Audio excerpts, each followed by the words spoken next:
Bonjour YouTube, j'espère que vous allez bien aujourd'hui les amis. Nous sommes le 16 décembre 2022. Au menu du jour, on va s'intéresser au synopsis du chapitre 88 de Dragon Ball Super, qui fait suite au chapitre 87, logique, mais surtout qui fait suite à un climax qui a soulevé Internet. Alors, pour les personnes qui n'ont pas envie de se faire spoiler et qui ne sont pas à jour par rapport à Dragon Ball Super, vous pouvez quitter la vidéo maintenant. Voilà. C'est pas grave, ça fera moins de vues, l'URSSAF sera pas très contente, mais bon, voilà, hein, je préfère vous protéger des spoils. Avant de partir, vous pouvez quand même mettre un petit pouce bleu de soutien, et puis si vous êtes nouveau, pensez à vous abonner à la chaîne YouTube, pensez bien également à activer les notifications. Pour les personnes qui sont toujours là, bah, du coup, merci à vous, et du coup, on va découvrir ça ensemble. Alors, j'avoue, après avoir lu le synopsis, être un petit peu, comment dire, je reste un peu sur ma faim.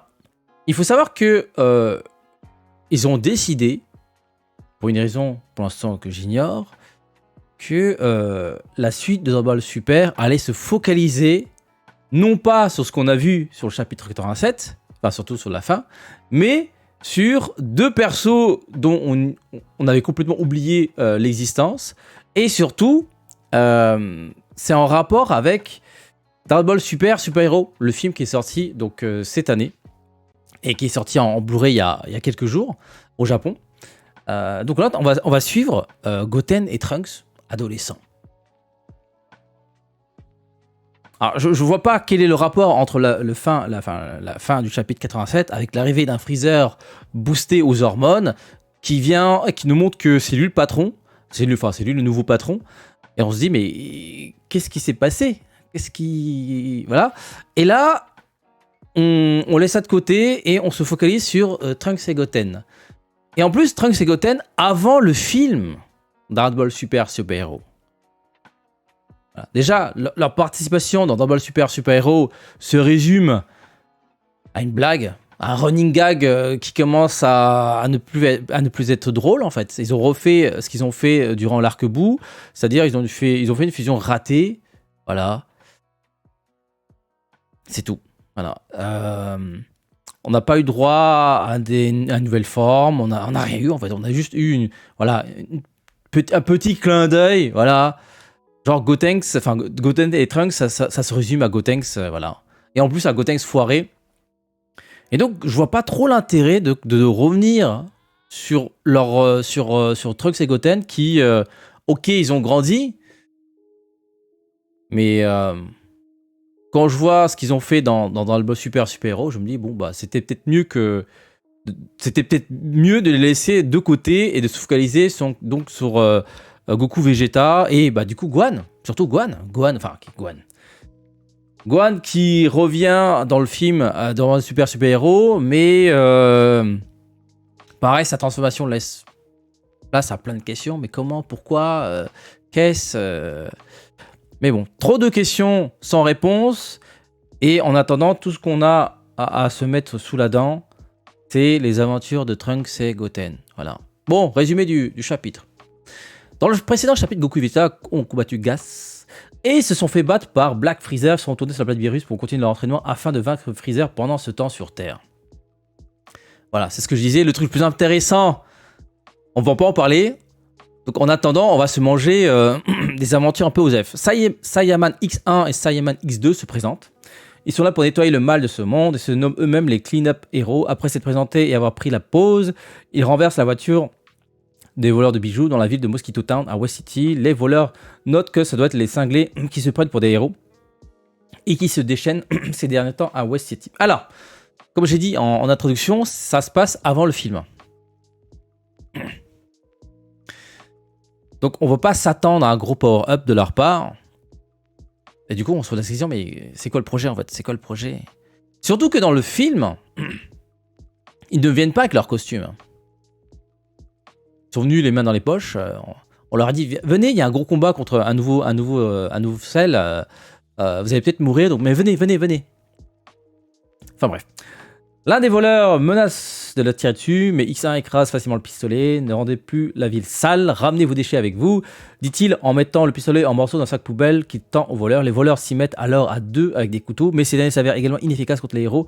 Vous n'en ratez pas une, le tri des déchets c'est compliqué pour les couteaux, les voleurs ne supportent pas de perdre face à des gars comme ça et leur foncent donc à nouveau dessus mais se font mettre hors d'état de nuire. Bon, évidemment, là, pour l'instant... Évidemment, il n'y a pas d'enjeu. On sait très bien que Trunks et Goten, même si ils s'entraînent pas autant que Goku et Vegeta, ils sont quand même plus forts que la plupart des humains sur Terre. Bon, ça, il n'y a rien de nouveau. En gros, là, pour l'instant, tout ce qu'on lit, c'est qu'il n'y a rien de nouveau. Les voleurs se rendent et X1 et X2 font la fête, nettoyage terminé. Sur les toits, ils se démasquent. Il s'agit de Goten et Trunks.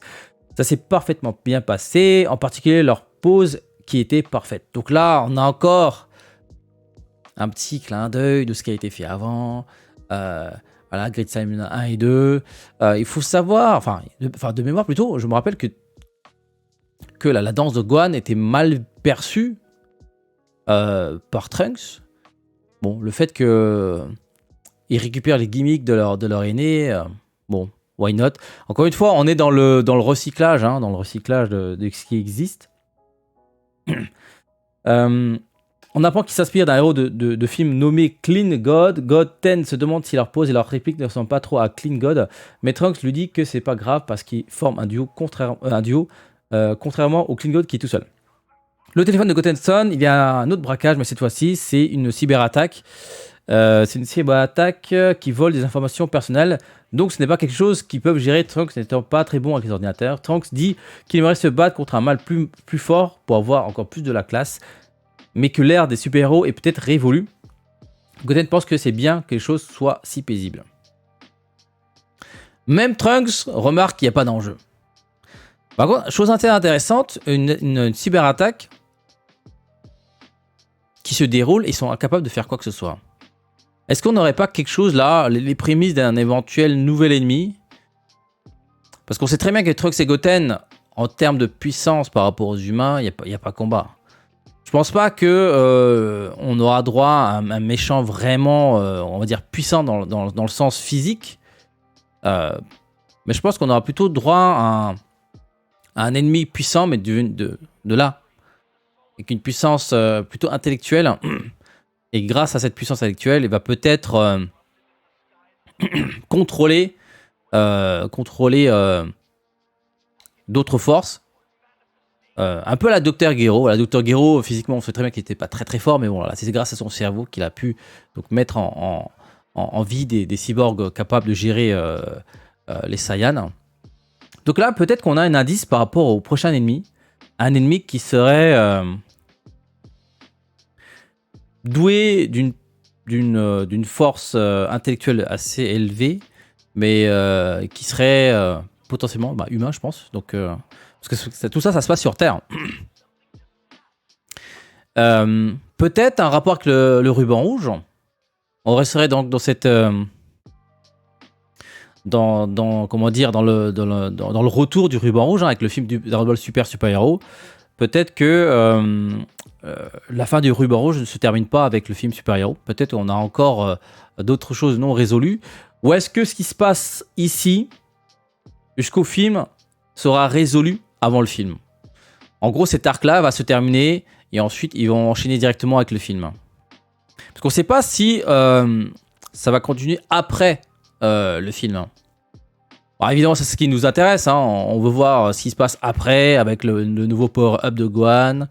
Peut-être que Gohan devra rejoindre son père et Vegeta pour affronter le nouveau Freezer. Mais bon, revenons à nos moutons. Parce que tout ça, je digresse, je me projette, parce que actuellement, c'est pas très très intéressant tout ça, hein, ce qu'on lit là. Qu'est-ce qu'il y a d'autre? Shishi appelle Goten, le dispute de ne pas être encore à la maison. Les deux héros gardent leur travail de super secret de leur famille. Ils ne peuvent pas donc obtenir une montre de transformation comme celle de Gohan. Ils doivent changer de vêtements à la manière habituelle, mais Trunks s'est rappelé qu'il pourrait faire appel à Pilaf pour en faire une. Goten dit alors au revoir à Trunks et lui dit à demain à l'école. Voilà, ça s'arrête là. Chapitre un peu mollasson, hein. Ça introduit donc Troxégoten.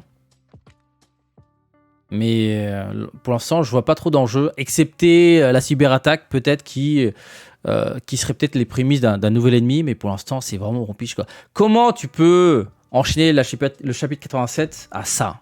Je déteste quand ils font ça. On s'arrête en plein climax. On n'a toujours pas d'explication sur Freezer. Pourquoi? D'où? Comment? Qu'est-ce? D'où? Comment c'est possible? Et pourquoi c'est la nouvelle forme? Pourquoi? Donc, peut-être que on aura la réponse dans une dizaine de chapitres et que à ce moment-là, on aura enfin la résolution de ce qui a été initié, avec peut-être la participation de Gohan Beast versus le nouveau Freezer, hein, le Black Freezer. Voilà. Dites-moi ce que vous en pensez de ce chapitre. En tout cas, pour l'instant, c'est pas foufou, hein. C'est pas foufou.